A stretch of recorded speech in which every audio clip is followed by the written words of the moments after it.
مواقفهم عظيمة، أكبرها ومن إنهم من ناصروا الدولة السعودية الأولى والثانية والثالثة.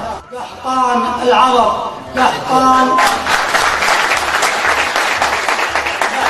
تهامة، قحطان السرار، قحطان تثليث، قحطان نجد، اللي يقول فيهم شاعر الرسول عليه الصلاة والسلام حسان بن ثابت: قحطان لو مست سروج خيولها يهتز مصر والعراق الأسفلي.